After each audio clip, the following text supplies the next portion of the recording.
O assunto febre dessa semana, até um trocadilho, é sobre o coronavírus. Afinal de contas, a febre é um dos sintomas do coronavírus. A princípio, eu relutei um pouquinho em gravar um vídeo a esse respeito, porque tem muita gente falando sobre isso. E quando o assunto está muito batido assim, você acaba virando mais um, falando o que muita gente já está falando, quem sabe multiplicando argumentos. Mas a despeito de todo esse contexto, eu resolvi falar um pouquinho sobre essa situação. Há muita gente fazendo alguma correlação entre o coronavírus e a volta de Jesus. Afinal de contas, podemos ver aqui já um dos sinais, quem sabe, até das pragas do Apocalipse ou da volta de Jesus? Eu queria responder isso para você lendo uma passagem de Apocalipse que fala sobre coisas que aconteceriam no mundo e que antecederiam a volta de Cristo. Você vê que o Apocalipse, no capítulo 6, ele fala de 7 selos que, uma vez abertos, dão sequência à abertura de um livro, que, a meu ver, seria o livro da herança que Deus vai dar aos seus servos, através de Cristo Jesus, que é o herdeiro maior. Jesus que herdou a terra com o seu sangue na cruz do Calvário, e Jesus compartilha a sua herança com os salvos. Mas sobre isso eu falarei num outro vídeo. Aqui eu queria me deter acerca dos 7 selos, ou melhor dizendo, de um deles, o selo número 4. Quando o Cordeiro, que está sentado no trono de Deus, abre o 4º selo, assim descreve o vidente de Patmos a cena. Quando o Cordeiro quebrou o 4º selo, ouvi do 4º ser vivente, havia 4 seres viventes em torno do trono de Deus, uma voz dizendo: venha. Vi, e então eis um cavalo amarelo. O seu cavaleiro se chamava Morte, e o inferno o estava seguindo.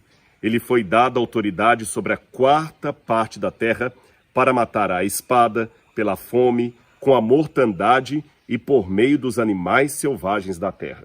Bom, quando a gente vê isso, esse animal que, na verdade, esse cavaleiro, cujo cavalo tem uma cor estranha. Algumas traduções dizem que o cavalo era verde, outros dizem que ele era amarelo. Na verdade, no grego, é uma cor esverdeada, cor de bilis, cor de morte mesmo. E esse cavalo vinha trazendo mais uma das pragas, e entre essas pragas tinha autoridade para atuar sobre a 4ª parte da terra, através de quê? De espada, pensamos em guerra, pela fome, pensamos realmente na situação de fome do mundo, e pela mortandade, e também através de pestes. Ora, será que não seria o coronavírus uma desses detalhes previsto aqui no 4º selo? Bem, com relação ao conjunto desse capítulo 4, há várias interpretações apocalípticas. Uma delas, por exemplo, entende que esses 7 selos são uma outra forma de repetir a profecia das 7 igrejas, representando deste modo 7 períodos da história da igreja cristã, desde o seu começo até o seu fim.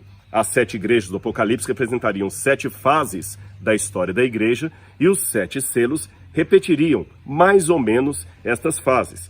E este animal aqui seria justamente aquele que fala das perseguições que a igreja enfrentaria, e no 5º selo, o cume dessas perseguições seria com a alma daqueles mártires clamando debaixo do altar. Há outra interpretação também, que não é necessariamente uma negação desta, mas um desdobramento dela, que foi dada por Sir Mervyn Maxwell, Sir Mervyn Maxwell, que foi professor de História e Teologia na Andrews University.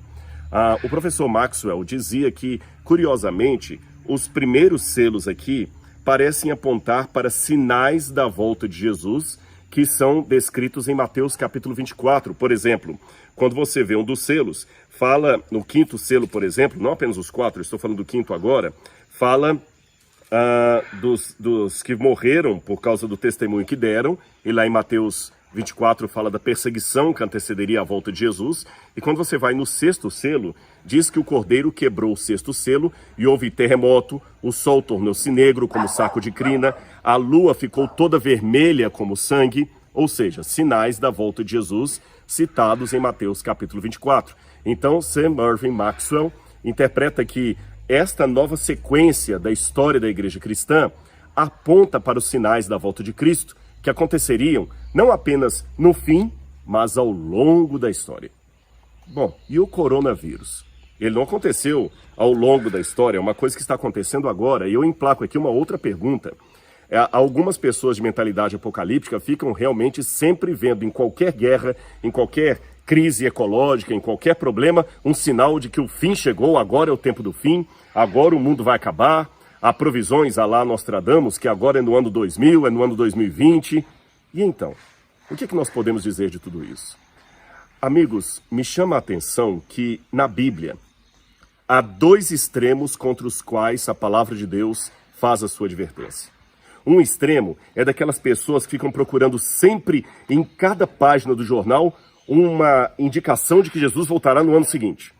Olha que curioso, quando você vai a Mateus capítulo 24, que é pelos teólogos chamado de o pequeno apocalipse do Evangelho de Mateus, Jesus fala das coisas que iriam acontecer antes da volta dele, mas veja como Jesus narra os acontecimentos.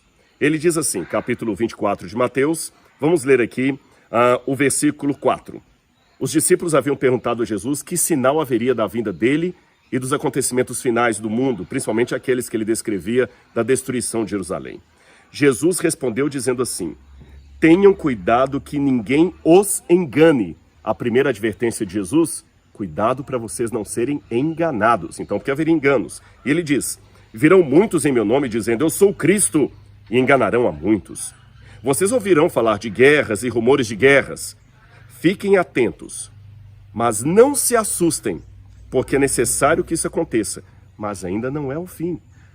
Depois ele continua dizendo, porque nação se levantará contra nação e reino contra reino, haverá fomes e terremotos em vários lugares.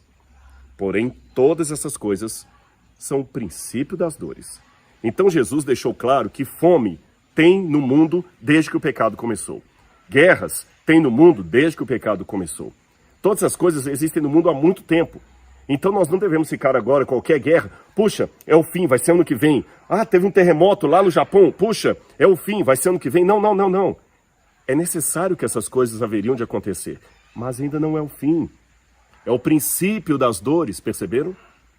Porém, por outro lado, se essas coisas não são necessariamente o fim, por que Jesus as colocou aqui na sua descrição? Porque haveria um outro grupo que diria, o meu Senhor tarde virá. O meu Senhor não vem. Então, qual é o significado desses sinais que ele colocou ao longo da história? E o coronavírus seria um deles.